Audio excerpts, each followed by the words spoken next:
So let's recap what are the characteristics of mobile web applications. Written in HTML, CSS, JavaScript. Their code is executed by the browser and not by the operating system. There are several ways to launch them, and the installation is optional. They can easily support multiple operating systems and can be extended with device-specific enhancements to make them behave more like native applications. So if web apps can do so much, who needs native? Now web apps are very promising. There are great things that you can be done with them today, and they will quickly become even more powerful approach as HTML continues to evolve rapidly. There are still important limitations of web apps. To understand them, let's have a look at how web applications interface with the mobile device.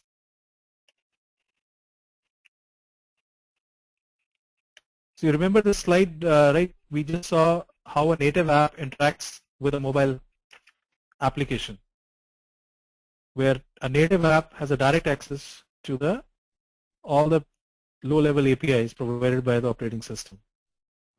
Now web apps work differently. Unlike native apps, which are independent executables that interface directly with the operating systems, web applications run within the browser.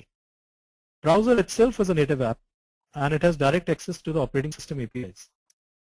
But it only exposes some of them to the web applications that run inside. So while native apps have full access to the device, there are many features that web apps can only access in a limited fashion, and even others that web apps cannot access at all. This will change in future because HTML is evolving and there is specific work being done to allow such things as access to low-level APIs, but we are not there yet.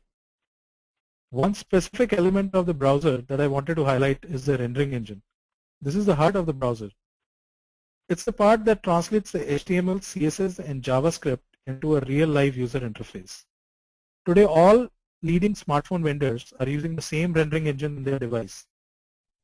The rendering engine is called WebKit, and it's an open source project led mostly by Apple and Google. And it has the largest amount of HTML5 features implemented already. So while vendor makes their own changes to the WebKit, the browsers still have a nice level of compatibility between them. There are of course differences, extension, and each version of OS has a slightly different browser, but the differences are not huge.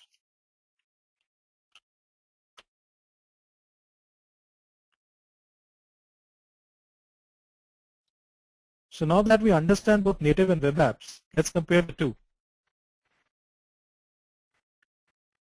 Native applications have a significant advantage that they can give full access to the features of the device and get a native look and feel, while web apps are more limited in what they can do, and the native look and feel can be achieved only in part on many phones. Furthermore, even though mobile applications can be quite fast, native applications really run faster. It's important to mention two things about this at this point. The execution speed is dependent on specific mobile operating system as well as on the hardware capabilities of the mobile device, just like the normal computer would. Looking forward, we anticipate browser performance to continue to improve. OS vendors are continuously improving them and adding things like JavaScript optimization and hardware acceleration. But still, if you need powerful computation or a super responsive game-like user interface, we prefer native. The obvious downside of native application development is the cost, because there is a significant penalty for each supported mobile operating system. And this is not only for initial development, but also for ongoing maintenance. As and when new versions of a native OS comes up, you have to migrate your application to support those newer versions. And given the differences between, you have to take care right from programming language, GUI toolkits, low-level APIs, it ends up being a very expensive proposition. On the other hand, native apps are available on major app stores, whereas mobile web apps are only available on smaller, lesser-known app stores. The downside of App Store process is the painful approval process which one has to go through when you submit the app and every time you release an update. So which one should you choose? That depends on your specific needs. Some of our customers go native, at least one operating system. Some prefer web. Some do a combination of both.